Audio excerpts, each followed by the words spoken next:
Long March two মাইজ ভান্ডার, আমরা মাইজ ভান্ডার ভেঙে তছনছ করে দিব।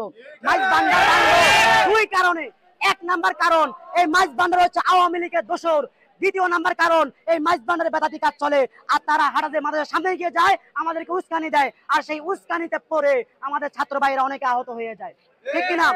এজন্য নানুপুর, হাটাজারি, এভাবে নাজিরহাট, বাবুনগর, পটিয়ার সমস্ত ছাত্র ভাইয়েরা মিলে এই মাইজ ভান্ডারকে আমরা উড়িয়ে দিব ইনশাআল্লাহ।